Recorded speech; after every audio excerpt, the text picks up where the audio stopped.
नमस्कार साथियों, मैं मनीष मेवाल आप सभी का आपके अपने चैनल में तहे दिल से स्वागत और अभिनंदन करता हूं। मैं उम्मीद करता हूं कि आप सभी शानदार, जबरदस्त और जिंदाबाद होंगे और आप सभी की कक्षा 11 की जो तैयारियां हैं वो बिल्कुल धमाकेदार चल रही होंगी। इन्हीं धमाकेदार तैयारियों को और भी धांसू बनाने के लिए आज हम लोग पढ़ने जा रहे हैं कक्षा 11 की राजनीतिक विज्ञान में राजनीतिक सिद्धांत पॉलिटिकल थ्योरी की किताब का अध्याय 3 समानता इक्वलिटी, और आज है उसका लेक्चर नंबर 8। कौन सा लेक्चर है? लेक्चर नंबर 8 है। आज हम लोग क्या बात करेंगे? आज हम लोग बात करेंगे शिक्षा में असमानता। ठीक है, उसके बाद बात करेंगे नारीवाद की, फिर बात करेंगे समाजवाद की। ठीक है, चलिए तो शुरू करते हैं आज के लेक्चर को। शिक्षा में असमानता, इनइक्वालिटी इन एजुकेशन। ठीक है, क्या टॉपिक है हमारा? इनइक्वालिटी इन एजुकेशन, शिक्षा में असमानता।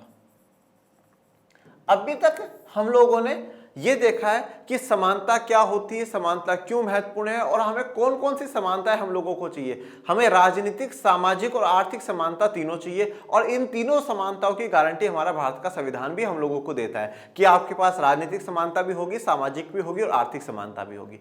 इसी समानता वाले में हम ये देख लेते हैं कि शिक्षा में कितनी असमानता है, कि जो देश में अलग अलग समाज, अलग अलग वर्ग के जो लोग रह रहे हैं, कितने लोग शिक्षा तक पहुंच पा रहे हैं और कितने लोग शिक्षा तक नहीं पहुंच पा रहे हैं। इस शिक्षा में जो असमानता है ये देख लेते हैं। और शिक्षा मिलना बड़ा जरूरी है, एजुकेशन मिलना बड़ा जरूरी है। ठीक है, शिक्षा जरूरी है क्योंकि शिक्षा से ही व्यक्ति का विकास होता है। जो व्यक्ति है वो व्यक्तित्व अगर बन पाता है तो शिक्षा के कारण बन पाता है। तो शिक्षा में ये असमानता है, ये बड़ा चिंता का विषय है, चिंता का मुद्दा है। शिक्षा में कभी भी असमानता नहीं होनी चाहिए। तो आइए जानते हैं कितनी असमानता है। नीचे दी गई तालिका में विभिन्न समुदायों की शैक्षिक स्थिति से जुड़े कुछ आंकड़े दिए गए हैं। देखो, आज जो हम लोग पढ़ रहे हैं तीनों ही बॉक्स की कहानी है। शिक्षा में असमानता भी बॉक्स में है, नारीवाद भी बॉक्स में है और समाजवाद भी बॉक्स में है। परंतु बॉक्स में होने का मतलब ये नहीं है कि भैया बिल्कुल इंपॉर्टेंट नहीं है। बहुत इंपॉर्टेंट होते हैं, सवाल पूछ लिए जाते हैं, आपको अलग अलग विचारधाराओं के बारे में पढ़ने को मिलता है इन बॉक्स के द्वारा। तो इनको बड़े अच्छे से पढ़िएगा, जितने दूसरे लेक्चर्स को देखते हो उतना ही इनको भी देखिएगा। तो नीचे दी गई जो तालिका है उसमें विभिन्न समुदाय की शैक्षिक स्थिति से जुड़े कुछ आंकड़े दिए गए हैं। अभी आपको मैं तालिका, आपको जो टेबल है वो दिखाऊंगा, और उसमें जो देश के विभिन्न समुदाय हैं, जो अलग अलग समुदाय हैं, उनकी शैक्षिक जो स्थिति है, उनकी एजुकेशनल जो कंडीशन है, उसके रिगार्डिंग कुछ डेटा आपको दे रखा है, कुछ आंकड़े आपको दे रखे हैं कि कितने बच्चे पढ़े हुए हैं, इतने नहीं पढ़े हुए हैं। इन समुदायों की शैक्षिक स्थिति में जो अंतर है, क्या वह महत्वपूर्ण है? तो जो अब समानता में हमने क्या देख रखा है कि कुछ अंतर तो होगा, उसमें हम लोग चेंज नहीं कर सकते। ठीक है, तो अब यहां पर सवाल पूछ रहा है कि ये जो अंतर है तो क्या ये महत्वपूर्ण है, ये होना चाहिए? क्या इन अंतरों का होना केवल एक संयोग है, या ये अंतर जाति व्यवस्था के असर की ओर संकेत करते हैं? तो क्या ये संयोग की बात है, ये कोई मतलब एक संयोग है, कोइंसिडेंस ऐसा हो गया, या जाति व्यवस्था की ओर संकेत करते हैं कि जाति व्यवस्था है? आप यहाँ जाति व्यवस्था के अलावा और किन कारणों को प्रभाव देखते हैं, और जाति व्यवस्था के अलावा आप किन कारणों का प्रभाव देखते हैं, वो भी अभी हम चर्चा करेंगे। इनइक्वालिटी इन एजुकेशन, तो दिखाया है कि एजुकेशन को लेकर के इनइक्वालिटी है, भेदभाव यहाँ पर है। शहरी भारत में उच्च शिक्षा में, ठीक है, उच्च शिक्षा का मतलब होता है हायर एजुकेशन और कॉलेज तक की पढ़ाई कर लेना, जातिगत समुदायों में असमानता देखी गई है। इधर जाति समुदाय है और इधर प्रति 1000 लोगों में स्नातकों की संख्या। स्नातक का मतलब क्या होता है? ग्रेजुएट हो जाना बेटा। क्या हो जाना? ग्रेजुएट हो जाना। मतलब आप टोटल 15वीं तक की पढ़ाई कर लो। अभी जैसे आप 11वीं में हो, फिर आप 12वीं पढ़ोगे, फिर आप फर्स्ट ईयर पढ़ोगे, कहीं सेकंड ईयर, थर्ड ईयर, ऐसे करके आप 3 साल वो पढ़ोगे। टोटल 15वीं तक कर लेना, हम ग्रेजुएट कहलाते हैं। ठीक है ना? तो अब अनुसूचित जाति, जो शेड्यूल कास्ट के लोग हैं, अब हर 1000 में से, पूरे देश में अगर आप देखो जितने भी शहर है, उन शहरों में हर 1000 में से सिर्फ 47 लोग हैं जो कि ग्रेजुएट हैं। ठीक है। मुस्लिम समुदाय में 61 लोग हैं जो कि ग्रेजुएट हैं। अन्य जो पिछड़ी जातियां हैं, ठीक है, जिन्हें हम ओबीसी कहते हैं, अदर बैकवर्ड कास्ट कहते हैं, वो 86 है, 86। 1000 में से बता रहा हूं, प्रति 1000 लोगों में से, हर 1000 लोगों में से कितने कितने हैं? अनुसूचित जनजाति में 109 है, ईसाई में 237 है, सिख में 250 है, हिंदू की जो उच्च जातियां हैं, ठीक है, अपर कास्ट जिसको कहा जाता है, उसमें 253 है, अन्य जो धार्मिक समुदाय रहेगा उसमें 315 है, और अखिल भारतीय औसत, मतलब ऑल ओवर इंडिया में हम एक एवरेज निकालें कि पूरे इंडिया में हर 1000 में से कितने बच्चे ग्रेजुएट हैं, तो हम देखते हैं कि हमारे इंडिया में हर 1000 बच्चों में से 155 ग्रेजुएट है। तो ये आंकड़ा बहुत कम है। मतलब इसका मतलब ये हुआ कि भारत में हर 1000 में से 845 बच्चे ऐसे हैं जो ग्रेजुएशन तक नहीं पहुंच पा रहे, जिन्होंने ग्रेजुएशन नहीं करी। शहरी इलाकों में, जब शहरी इलाकों की हालत है तो ग्रामीण क्षेत्रों में तो क्या स्थिति रही होगी? बड़ा चिंता का विषय। तो ये आप असमानता देखिए कि जहां अनुसूचित जाति 47 है, कहीं पे किसी का 47 है, किसी का 61 है, कहीं पे 315 है, कहीं 250 है, कहीं 200 है।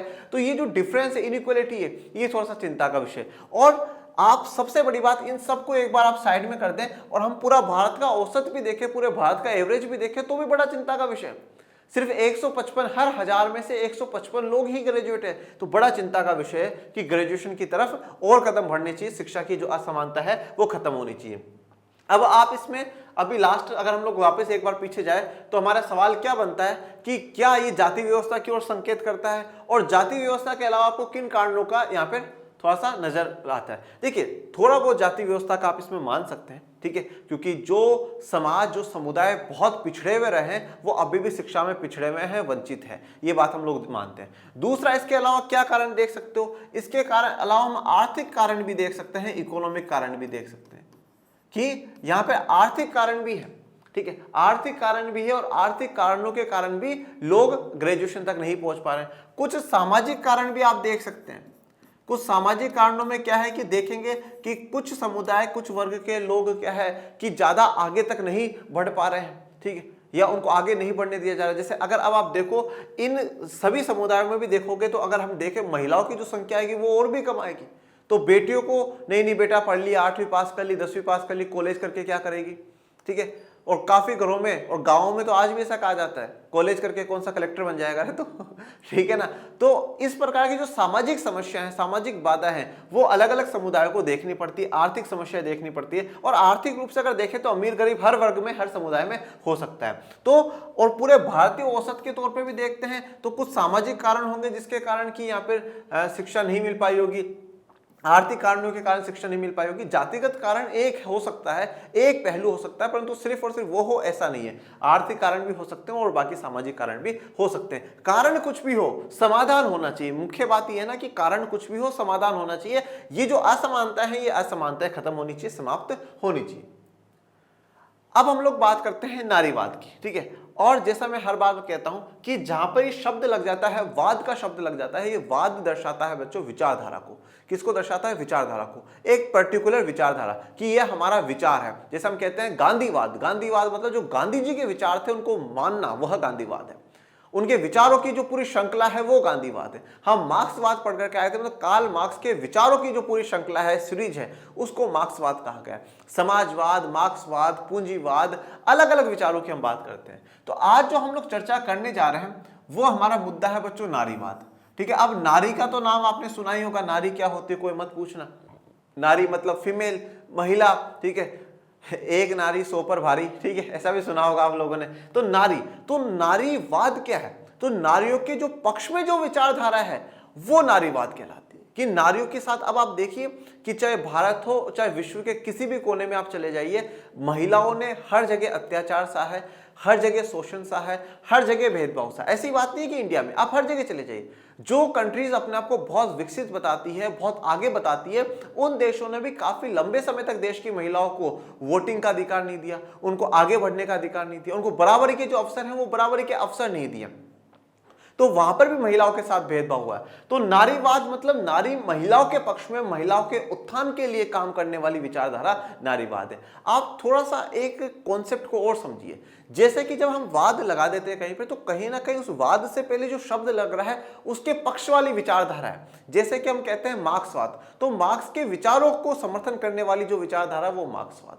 समाजवाद, समाज को पक्षधर, समाज को उठाने वाली जो विचारधारा है वो समाजवाद। पूंजीवाद, पूंजी पर ज्यादा जोर देने वाली, पूंजी को सपोर्ट करने वाली जो विचारधारा है वो पूंजीवाद। तो जहां पर यहां पर शब्द लग जाता है उसको सपोर्ट। अब हम क्या कहते हैं? जातिवाद।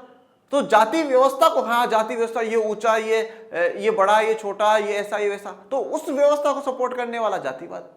तो जहां वाद लग रहा है उससे पहले वाला शब्द है, उस शब्द को सपोर्ट करना। अब वो अच्छा भी हो सकता है, बुरा भी हो सकता है, सपोर्ट करना। तो अब यहाँ पे नारीवाद मतलब नारियों के उत्थान के लिए काम करना, नारियों के भले के लिए काम करना, नारियों को आगे बढ़ाना, उन पर अत्याचार, शोषण, जुल्म को खत्म करना ही क्या है? नारीवाद है।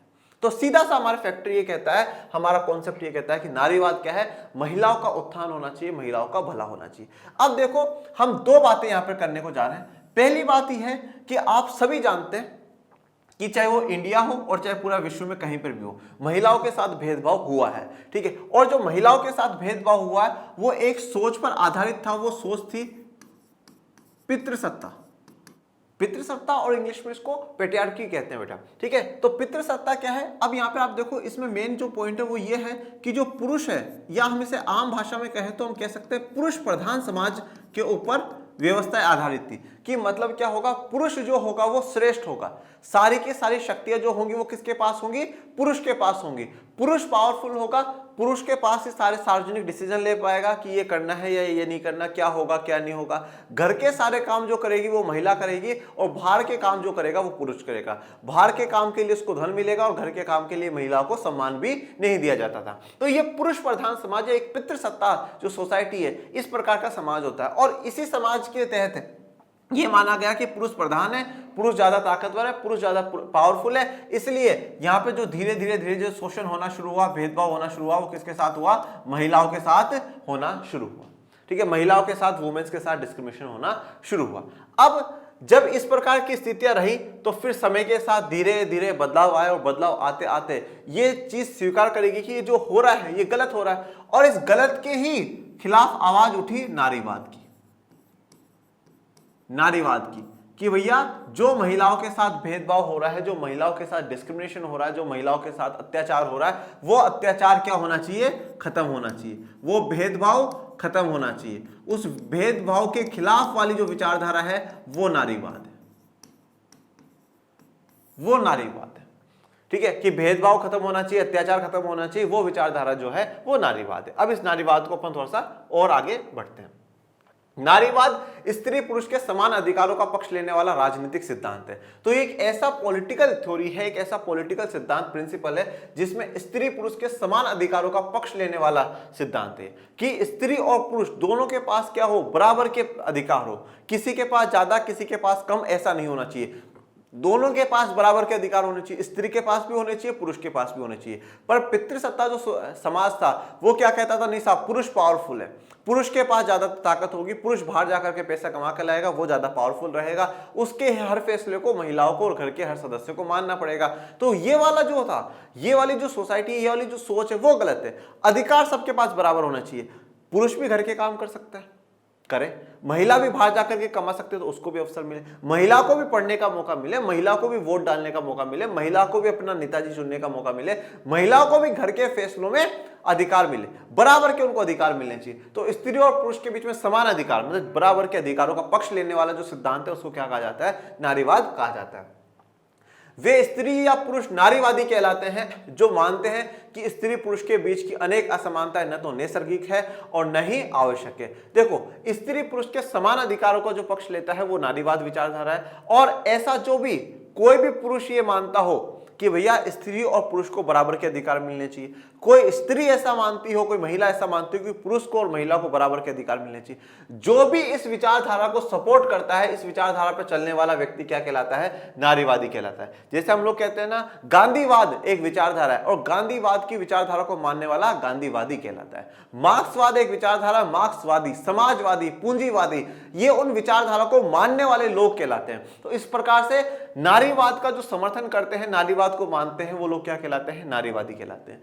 अब इन नारीवादी लोगों का ये मानना है कि ये जो महिला और पुरुष के बीच में जितनी भी असमानता है या ये जितने भी डिफरेंसेस है, ना तो ये नैसर्गिक है, नैसर्गिक का मतलब क्या होता है, नेचुरल, कि प्राकृतिक, कि हाँ साहब ये तो हमारी क्या गलती है, प्राकृतिक है, नेचुरल है। तो ये कहते हैं कि ऐसा नहीं है, ये ना तो नेचुरल है और नहीं जरूरी है।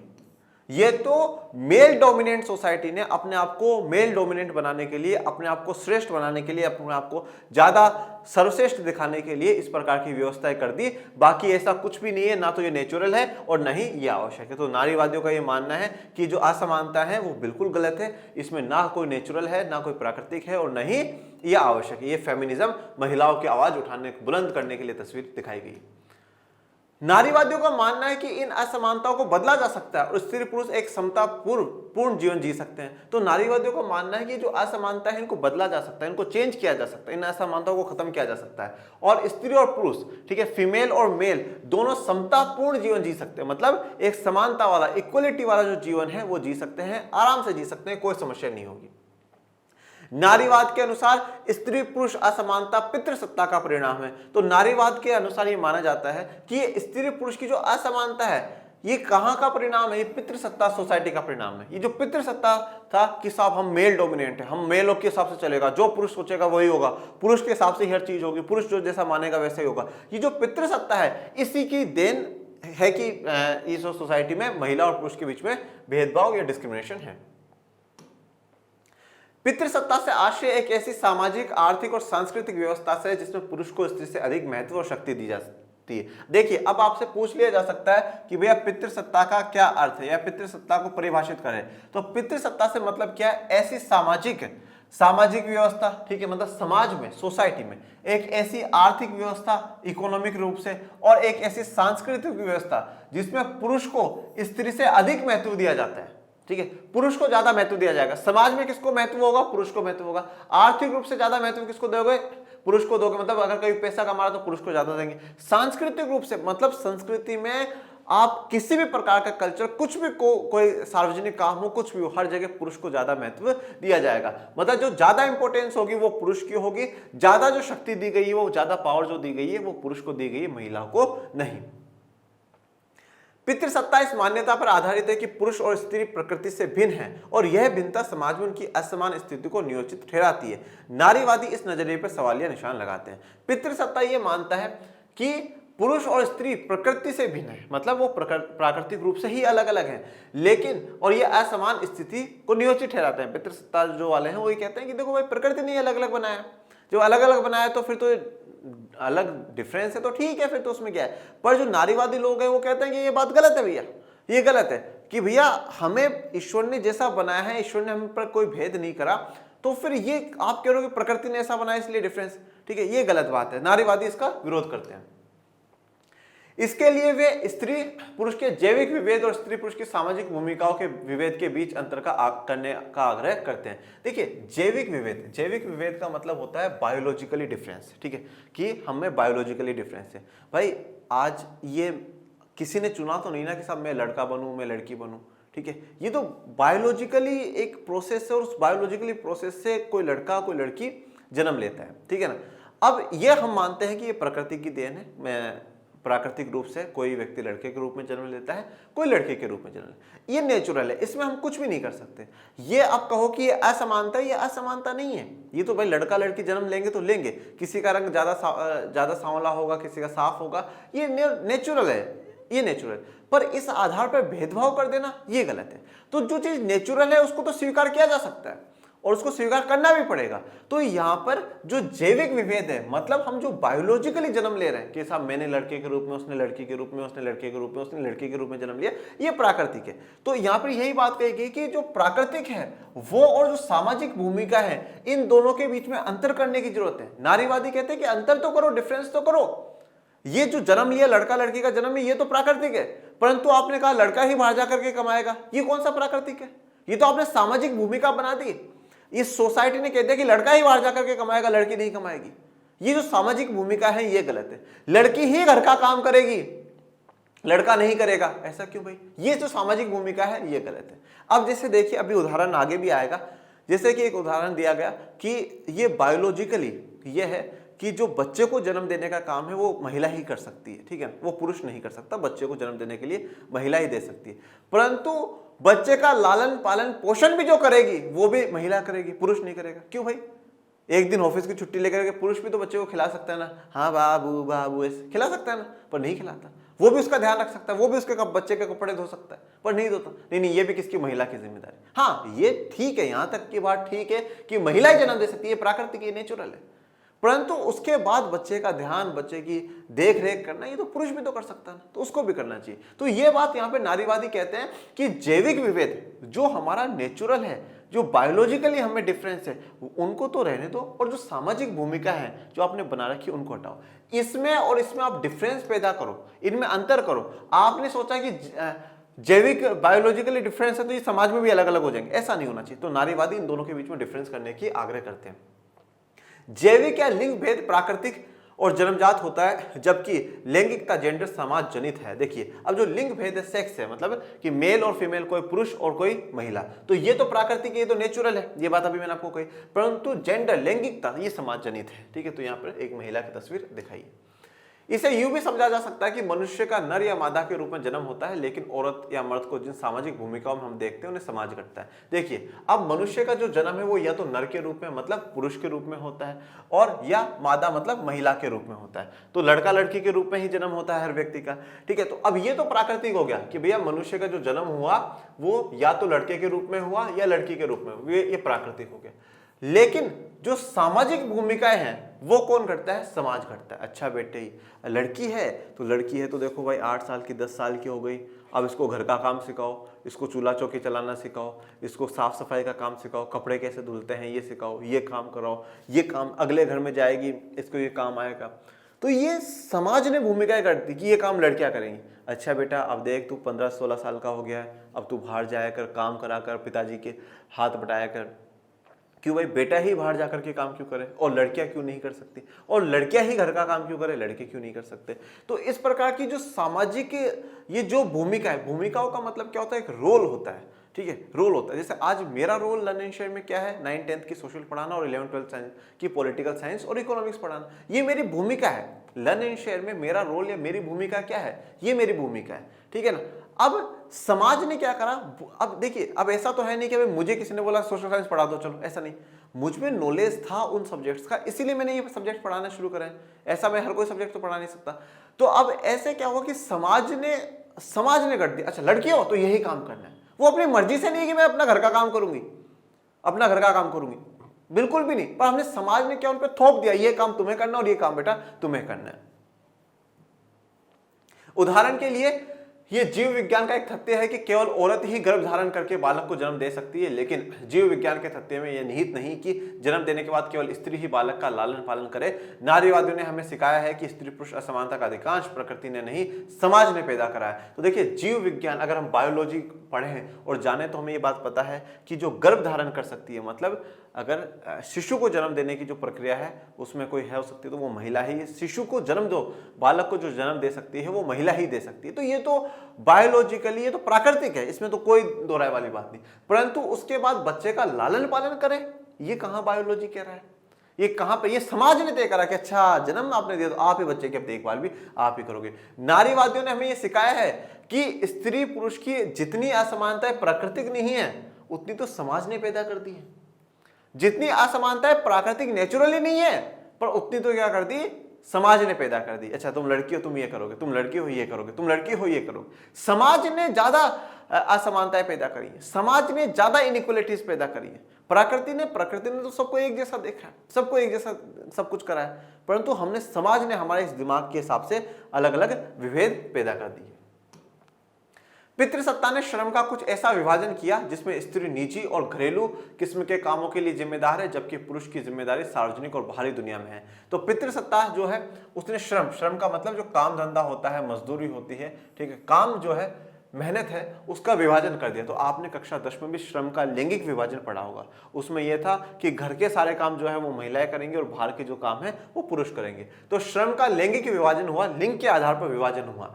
तो उसमें स्त्री निजी और घरेलू जो किस्म के कार्य, मतलब घर के और कुछ अपने जो घर में जितने भी काम होंगे वो सारे, और खुद के जो पर्सनल काम है वो सारे के सारे काम कौन करेगी? महिला करेगी। और उस कामों के लिए कौन जिम्मेदार होगा? महिला। जबकि पुरुष की जिम्मेदारी क्या होगी? सार्वजनिक होगी, कि जो बाहर के जो काम है वो बाहरी काम, जो बाहरी दुनिया के काम है वो सारे वो संभालेगा। नारीवादी इस विभेद पर भी सवाल खड़े करते हैं। उनका कहना है कि अधिकतर स्त्रियां सार्वजनिक और बाहरी क्षेत्रों में भी सक्रिय होती हैं, परंतु अब आज के दौर में हम देखते हैं तो जो नारीवादी का अगर देखें तो वो कहते हैं कि स्त्रियां जो है वो सार्वजनिक और बाहरी क्षेत्रों में भी सक्रिय हैं। देखो आज अगर आप काफ़ी एरियाज में ऐसा देखोगे कि जो महिला है तो वो बाहर का भी काम कर रही है, पर घर पे भी जाकर के उनको काम करना पड़ता है। कुछ के पति ऐसे हैं जो शराब वराब पी करके पड़े रहते हैं, तो बच्चों का पोषण करने के लिए महिलाओं को कमाना भी पड़ता है। तो अब एक प्रकार से आप देखो तो महिलाओं पर दोहरी जिम्मेदारियां हैं, एक तो घर परिवार को भी संभालना और दूसरा आर्थिक रूप से सक्षम भी बनना। तो महिलाओं पर दोहरा बोझ है। तो नारीवादी यहाँ पर ये कहते हैं कि अब बहुत सी महिलाएं ऐसी हैं जो सार्वजनिक और बाहरी क्षेत्र में भी सक्रिय हैं, एक्टिव हैं, तो अब इन पर डबल बोझ आ गया है। इसलिए दुनिया में अधिकतर स्त्रियां घर से बाहर अनेक क्षेत्रों में कार्यरत हैं, लेकिन घरेलू कामकाज की पूरी जिम्मेदारी केवल स्त्रियों के कंधों पर ही है। नारीवादी इसे स्त्रियों के कंधे पे दोहरा बोझ, डबल बर्डन कहते हैं कि भैया दोहरा बोझ है, एक तो घर का तो काम करना है और फिर बाहर जाकर के कमाना भी है। नहीं तो ऐसा हो कि चलो भाई बाहर जाकर के पुरुष महिला दोनों कमा करके आ रहे हैं तो घर में भी काम दोनों मिलजुल करके कर ले, परंतु ये कह रहा है नहीं साहब घर का काम तो किसको करना है, महिला को ही करना है, चाहे बाहर जाए कमाए कुछ भी करे पर घर का काम कौन करेगी, महिलाएं करेंगी। तो नारीवादी ने इसको क्या कहा है, दोहरा बोझ या डबल बर्डन इसको कहा है। हालांकि इस दोहरे बोझ के बावजूद स्त्रियों को सार्वजनिक क्षेत्र के निर्णयों में ना के बराबर महत्व दिया जाता है। अब ये दोहरा बोझ डबल बर्डन उठाने के बावजूद भी क्या है, समाज में जो ज्यादा महत्व है वो पुरुषों को ही दिया जा रहा है। सार्वजनिक का मतलब ये है कि जो भी पब्लिकली जो कुछ हो रहा है, ठीक है, कि भैया जो भी पब्लिकली कुछ होगा उसमें जो ज्यादा महत्व है वो किसका है, पुरुषों का है, महिलाओं का नहीं। जैसे मान लीजिए कोई मीटिंग हो रही है उसमें महिलाओं को बोलने की छूट नहीं, हाँ कितना ही कमा रही हो पुरुष ही बोलेगा, ठीक है। तो जो सार्वजनिक मुद्दे हैं उन मुद्दों में ज्यादा जो वरीयता दी जाती है, प्राथमिकता दी जाती है, वो पुरुषों को ही दी जाती है। नारीवाद का मानना है निजी और सार्वजनिक के बीच ये विभेद और समाज या व्यक्ति द्वारा गढ़ी हुई लैंगिक असमानता के सभी रूपों को मिटाया जा सकता है और मिटाया जाना चाहिए। तो नारीवाद ये ऐसा मानते हैं कि किसी भी प्रकार का चाहे विभेद हो, चाहे निजी हो सार्वजनिक हो, ये सारे जो विभेद हैं उनको मिटाया जा सकता है और मिटाया जाना भी चाहिए। तो नारीवादियों का सीधा सा सिद्धांत है कि भैया पुरुष और स्त्री में क्या होनी चाहिए, समानता होनी चाहिए, बराबर होना चाहिए, कोई किसी प्रकार का डिफरेंस नहीं होना चाहिए। वो जो डिफरेंसेस हैं उनको मिटाया जा सकता है और मिटाया जाना भी चाहिए। अब हम बात करते हैं समाजवाद की। अब हमारा जो है टॉपिक है सोशलिज्म, ये भी बॉक्स में है।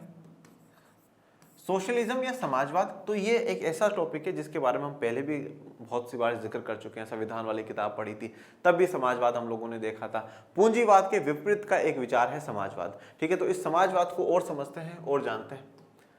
समाजवाद असमानताओं के जवाब में उपजे कुछ राजनीतिक विचारों का समूह है। तो समाजवाद असमानताओं के जवाब में, जो असमानताएं हो रही थी उसके जवाब में कि इन असमानताओं को कैसे खत्म करा जाए, तो फिर जवाब आया कि समाजवाद। तो समाजवाद इन असमानताओं को खत्म करने के वाली एक विचारधारा। समाजवाद क्या है बच्चों? समाजवाद, पहली बात तो आप ये देखिए कि कौन से समय में आया। कार्ल मार्क्स का दौर रहा और उस समय में जब औद्योगिक युग अपने चरम पर था और उस औद्योगिक युग में जो बड़े बड़े उद्योगपति हैं, जो बड़े बड़े पूंजीपति हैं, वो उद्योगों में ज्यादा से ज्यादा उत्पादन करने के लिए मजदूरों का खूब शोषण कर रहे थे, खूब अत्याचार उनके ऊपर कर रहे थे। और इसके कारण क्या हुआ कि आर्थिक असमानता बहुत ज्यादा आ गई। अमीर जो है पूंजीपति वो और भी अमीर होता गया, श्रमिक जो है मजदूर है वो और भी गरीब होता गया। तो यहाँ पे दो वर्ग बन गए, अमीर गरीब का और पूंजीपति श्रमिक का, इस प्रकार के दो वर्ग बन गए। जब ये व्यवस्था पूंजीवाद की व्यवस्था चल रही थी तो इस पूंजीवाद वाली जो व्यवस्था है, इस व्यवस्था के विपरीत एक व्यवस्था आती है समाजवाद, जो ये कहती है कि ये जो समाज का पिछड़ा तबका है, जो समाज के दबे कुचले लोग हैं, उनके विकास, उनके भले के लिए जो विचारधारा है वो समाजवाद की विचारधारा है। तो मतलब पूर्ण रूप से ये आर्थिक असमानता को दूर करने वाली विचारधारा है कि अमीर गरीब का जो भेद है उसको खत्म करने के लिए कौन सी बेस्ट विचारधारा है, समाजवाद है। तो उसी समाजवाद को हम लोग जान रहे हैं।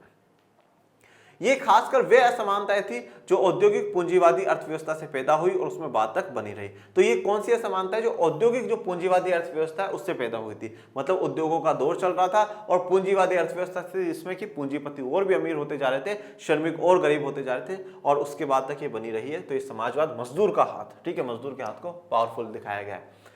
समाजवाद का मुख्य सरोकार वर्तमान असमानताओं को न्यूनतम करना और संसाधनों का न्यायपूर्ण बंटवारा है। तो समाजवाद का मुख्य सरोकार का मतलब होता है एक जो मुख्य कंसर्न है, जो मुख्य मुद्दा इनका है वो ये है कि जो वर्तमान असमानता है उनको न्यूनतम कर देना, कम से कम। मतलब अमीर गरीब की जो खाई उसको कम से कम। ये तो मानते हैं कि अमीर गरीब का जो डिफरेंस है वो तो रहेगा, जो ज्यादा मेहनत करा वो ज्यादा पैसे कमाएगा, सीधी सी बात है। पर ये जो अमीर गरीब का जो डिफरेंस है इसको जितना कम करा जा सकता है, न्यूनतम कम से कम कर दिया जाए कि ज्यादा डिफरेंस होना ही नहीं चाहिए। और संसाधनों का न्यायपूर्ण बंटवारा होना चाहिए। जो भी संसाधन है वो हर व्यक्ति, हर समाज तक पहुंचने चाहिए, न्यायपूर्ण बंटवारा होना चाहिए। ऐसा नहीं है कुछ लोगों के पास बहुत सारे संसाधन हो और बहुत सारे लोगों के पास कुछ भी ना हो, तो ये थोड़ा सा अन्याय हो जाएगा। हालांकि समाजवाद के पक्षधर पूरी तरह से बाजार के खिलाफ तो नहीं होते, लेकिन वे शिक्षा और स्वास्थ्य सेवा जैसे आधारभूत क्षेत्रों में सरकारी नियमन, नियोजन और नियंत्रण का समर्थन जरूर करते हैं। तो जो समाजवाद के जो पक्षधर होते हैं, जो समाजवाद को सपोर्ट करते हैं, वो पूरी तरीके से तो बाजार के खिलाफ नहीं होते। ठीक है, देखो अब क्या होता है, जो पूंजीवादी लोग हैं, वो पूंजीवादी लोगों का ऐसा मानना है कि बाजार बिल्कुल फ्री होना चाहिए, मतलब सरकार का कोई भी हस्तक्षेप ना हो, सरकार बार बार में ऐसा नहीं ये करेंगे, सरकार ये करेगी, सरकार ये करेगी, सरकार ऐसा करेगी, ऐसा पूंजीवादी बिल्कुल भी नहीं चाहते। पूंजीवादी चाहते हैं बिल्कुल फ्री मार्केट हो, जिसको जो उत्पादन करना है वो उत्पादन करे, जिसको बेचना उसको बेचे, जो रेट रखनी, जो कुछ रखना है वो सब कुछ बाजार में चलता रहे, जनता इतने में मांग रही इतने में बेचते हैं, जनता जो मांग रही उस चीज का उत्पादन हो, सरकार बार बार में हस्तक्षेप ना करे, ये करो, इस चीज का उत्पादन करो, ऐसा करो, ऐसा। तो पूंजीवादियों की सोच है। तो समाजवाद के जो पक्षधर हैं वो पूरी तरीके से तो बाजार के खिलाफ नहीं है, वो ये नहीं कहते कि पूरा का पूरा प्राइवेट खत्म हो जाए, ठीक है ना, या पूरा का पूरा कंट्रोल सरकार के हाथ में, पर वो ये कहते हैं कि कम से कम शिक्षा हो गई, स्वास्थ्य हो गई, और जो आधारभूत सेवाएं हैं, आधारभूत जो क्षेत्र हैं, उनमें सरकारी नियमन होना चाहिए, सरकार उनको नियमित करे, सरकार उन पर देख रेख रखे, सरकार की प्लानिंग नियोजन के हिसाब से चलना चाहिए, और सरकार का नियंत्रण कंट्रोल होना चाहिए। भारत में प्रमुख समाजवादी चिंतक राम मनोहर लोहिया जी ने 5 तरह की असमानताओं की पहचान की है, जिनके खिलाफ एक साथ लड़ना होगा। देखिए, अब राम मनोहर लोहिया जी का नाम आप कक्षा 12 की राजनीति विज्ञान में भी पढ़ेंगे। भारत के बड़े समाजवादी रहे हैं राम मनोहर लोहिया जी। इन्होंने 5 तरह की असमानताओं पर जोर दिया है। 5 तरह की असमानता कौन कौन सी? सबसे पहली जो असमानता है वो है स्त्री पुरुष की असमानता। सबसे पहली असमानता कौन सी बताई है? स्त्री पुरुष की जो असमानता है कि मेल और फीमेल के बीच में जो डिफरेंस हो रहा है। दूसरा, चमड़ी के रंग के आधार पर, मतलब गोरे और कालों का जो भेद है। तीसरा, जातिगत जो असमानता है उसके आधार पर। चौथा, कुछ देशों का अन्य पर औपनिवेशिक शासन, जैसे कि अगर आप देखें कि ब्रिटेन ने भारत को गुलाम बनाया, ठीक है, और अन्य देशों को गुलाम बनाया, तो ये जो औपनिवेशिक शासन है ये भी एक असमानता है। और निसंदेह आर्थिक असमानता। तो 5 असमानता कौन कौन सी बताई है राम मनोहर लोहिया जी ने? राम मनोहर लोहिया जी समाजवादी चिंतक है, समाजवाद के बिल्कुल पक्षधर हैं। उन्होंने 5 असमानताओं को देखा कि भाई स्त्री पुरुष के बीच में असमानता, रंग के आधार पर असमानता, जाति के आधार पर असमानता, आर्थिक असमानता, और औपनिवेशिक जो शासन है ये भी असमानता है, क्योंकि दूसरे देश के लोग आकर के उस देश के संसाधनों को लूट करके ले जाते हैं और बर्बाद कर जाते हैं, तो ये भी असमानता है। ये आज सर्वप्रमाणित धारणा लग सकती है, लेकिन लोहिया जी के समय में समाजवादियों के बीच आम तौर पर यही तर्क चलता था कि असमानता का एकमात्र रूप वर्गीय असमानता है, जिसके खिलाफ संघर्ष अपरिहार्य है। देखो, आज तो आपको ये सर्वप्रमाणित धारणा लग सकती है, मतलब पूरा सेल्फ एविडेंट लग सकता है कि हाँ साहब ये जो 5 जो है सच में असमानता है। जाति के आधार की असमानता भी है, रंग के आधार की भी असमानता है, ठीक है, आर्थिक असमानताएं भी हैं, स्त्री पुरुष की असमानता भी, ये सारी असमानताएं आज हमें लगती है। परंतु जब लोहिया जी का समय था, लोहिया जी का दौर था, तो उस समय जितने भी समाजवादी थे वो मानते थे कि असमानता एक ही है। कौन सी? वर्गीय असमानता। अमीर और गरीब के बीच में जो डिफरेंस है ना, सच में असमानता, इनइक्वालिटी यही है, बाकी और कोई सी नहीं है। ठीक है, जो लोहिया जी 5 बता रहे बोले नहीं, बस एक ही है, अमीर गरीब के बीच जो असमानता है वो ही है, और इसके खिलाफ संघर्ष करना अपरिहार्य है, मतलब जरूरी है। जो अमीर गरीब का जो भेद है, इस भेद को मिटाने के लिए संघर्ष करना जरूरी है, अपरिहार्य है। दूसरी असमानता एक गौण है, और या आर्थिक असमानता का खात्मा होते हुए स्वतः खत्म हो जाएंगी। तो जो बाकी समाजवादी चिंतक है उनका ऐसा मानना था कि सबसे बड़ी जो सबसे बड़ी असमानता है वो तो वर्गों के बीच में है, सबसे बड़ी असमानता वो आर्थिक असमानता है, उसके आगे सारी की सारी बहुत छोटी हैं। जिस दिन आर्थिक असमानता खत्म हो जाएगी उस दिन धीरे धीरे सारी असमानताएं खत्म होती जाएंगी, धीरे धीरे सारी जो समानता है वो खत्म होती जाएंगी। दूसरे समाजवादियों का ऐसा मानना था। लोहिया जी का कहना था कि इन असमानताओं में से प्रत्येक की अलग अलग जड़ें हैं और उन सब के खिलाफ अलग अलग लेकिन एक साथ संघर्ष छेड़ने होंगे। देखो, अब बड़ी इंटरेस्टिंग बात लोहिया जी कहते हैं, बाकी समाजवादी ये कहते हैं कि सारी जितनी भी असमानता है उन सबका मूल जड़ आर्थिक है। आर्थिक है, अमीर गरीब है, कोई गरीब है इसलिए उसके साथ ज्यादा असमानता है और कोई अमीर है इसके लिए उसके साथ कम डिफरेंस हो रहा है। परंतु लोहिया जी कहते हैं कि जो 5 असमानताएं मैंने ऊपर बताई हैं, इन 5 असमानताओं की जड़ें अलग अलग हैं। इन 5 असमानताओं की जड़ें अलग अलग हैं और इन 5 के लिए संघर्ष करने की जरूरत है। ठीक है, इन 5 के लिए अलग अलग लेकिन एक साथ संघर्ष करने की जरूरत है। अलग अलग मुद्दों पर संघर्ष किया जाए पर एक साथ मिलकर के इन 5 के खिलाफ संघर्ष किया जाए। देखो, वैसे इस बात को मैं भी मानता हूं कि आर्थिक असमानता एक बड़ा मुद्दा है, परंतु देखो, अब आप मुझे एक बात बताइए कि महिलाओं के साथ जो भेदभाव हुआ, क्या महिला पैसा नहीं कमा सकती? पैसा तो कमा सकती, परंतु उनको अवसर नहीं मिले। अवसर क्यों नहीं मिले? क्योंकि समाज ने अवसर नहीं दिए। तो ये तो सामाजिक असमानता हो गई। इसमें आर्थिक की कहां से बात आ रही है? आर्थिक तो बात की बात है। क्या जो देश में दलित पिछड़े समुदाय के जो लोग हैं, क्या वो पहले जो काम करते थे उनसे उनको पैसा नहीं मिलता था? पर वो सम्मान जो मिलना चाहिए था समाज से वो नहीं मिला, जितने अवसर मिलने चाहिए थे, जितने मौके मिलने चाहिए थे वो नहीं मिले। तो जड़ें अलग हैं। लोहिया जी की बात बिल्कुल सत्य है कि जड़ें अलग हैं। हर असमानता की जड़ अलग है, दूसरी असमानता की जड़ अलग है, और इन जड़ों को समझ करके कहीं फिर उनके लिए संघर्ष करने की आवश्यकता है।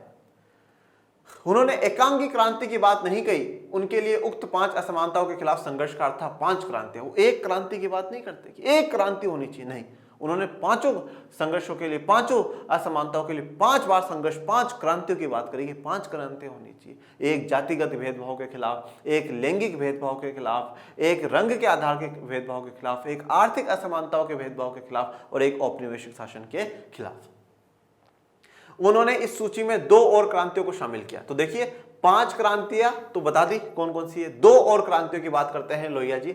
व्यक्तिगत जीवन पर अन्यायपूर्ण अतिक्रमण के खिलाफ नागरिक स्वतंत्रता के लिए क्रांति। तो क्या बोला? व्यक्तिगत जीवन पर अन्यायपूर्ण अतिक्रमण, मतलब सीधी सी बात मैं यहां पर एक बात कह देता हूं, व्यक्तिगत स्वतंत्रता। अगर इसको मैं शॉर्ट में करूं तो व्यक्तिगत स्वतंत्रता, सबको स्वतंत्रता मिलनी चाहिए, ठीक है, सबको अपने हिसाब से स्वतंत्रता मिलनी चाहिए, उसकी भी क्रांति हो। और हिंसा के लिए, सत्याग्रह के पक्ष में शस्त्र त्याग के लिए क्रांति। और दूसरी क्या है? शस्त्र त्याग, ठीक है, लोग अपने जो शस्त्र है, वेपन्स है, हथियार है, उनको त्यागे, उसके लिए भी क्रांति होनी चाहिए। और ये क्या है? सत्याग्रह का पक्ष है। जो महात्मा गांधी जी का सत्याग्रह है वो है कि सत्य के आधार पर आग्रह करिए। अगर आपके विचारों में ताकत है, अगर शोषण हुआ है, तो जो शोषण करने वाले हैं उनको हराने के लिए आपको शारीरिक ताकत की जरूरत नहीं है, आपको हथियारों की जरूरत नहीं है, सिर्फ मन में एक दृढ़ संकल्प लेना है कि साहब हम आपको हराएंगे। यही सत्याग्रह है, सत्य की ताकत बड़ी होती है। तो ये 7 क्रांतियों की बात यहां पर राम मनोहर लोहिया जी ने करी है। यही सप्त क्रांतियां थी जो लोहिया के अनुसार समाजवाद का आदर्श है। यही सप्त क्रांतियां थी, ठीक है, सप्त मतलब 7, ये 7 क्रांतियां थी जो लोहिया जी के अनुसार समाजवाद का आदर्श है। तो अब यहां से बताओ क्वेश्चन बन सकता है या नहीं बन सकता? बिल्कुल बन सकता है, समाजवाद पर बन जाएगा। पूछ लिया जाएगा, 1 मार्क्स में पूछ लिया जाएगा कि सप्त क्रांतियों का जो सिद्धांत है वो किसने दिया है? लोहिया जी की कितनी क्रांतियां हैं? 5, 4, 2, 3, 7। लोहिया जी के बारे में आप थोड़ा सा लिखिए 2 मार्क्स का क्वेश्चन, तो ये आप बता सकते हैं, ठीक है। देखिए राजनीतिक सिद्धांत, पॉलिटिकल थ्योरी इसलिए पढ़ना जरूरी है क्योंकि अलग अलग विचारों को, महान लोगों के अलग अलग विचार हमें पता चलते हैं। देखो अब जहां पे लोहिया जी कह रहे हैं कि भाई 5 क्रांतियों के लिए, 5 समस्याओं के लिए 5 क्रांति जरूरी है और 5 की जड़ें अलग अलग हैं। दूसरे समाजवादी कहते हैं नहीं, जड़ तो एक ही, आर्थिक असमानता, परंतु हम देखते नहीं, सब जड़ तो अलग है। तो अलग अलग विचारों को हमें पढ़ने का अवसर मिलता है, अलग अलग महापुरुषों की बातों को जानने का अवसर हमें मिलता है। ये सौभाग्य इस किताब से हमें मिलता है, इसलिए ये किताब मुझे बड़ी ही प्यारी लगती है। और आपको कैसी लगती है ये किताब अभी तक, वो कमेंट बॉक्स में जरूर बताइएगा। और कोई डाउट, कोई समस्या हो तो वो भी कमेंट बॉक्स में मेंशन करिएगा। बाकी पढ़ते रहिए, आगे बढ़ते रहिए, इस चैनल को भी ज्यादा से ज्यादा आगे बढ़ाते रहिए। डिस्क्रिप्शन में टेलीग्राम चैनल का लिंक दे रखा है, उसको भी प्लीज ज्वाइन कर लीजिएगा, जिससे आपको सभी जानकारी मिलती रहे। और मिलते हैं नेक्स्ट लेक्चर में, तब तक के लिए थैंक यू सो मच। जय हिंद, जय भारत।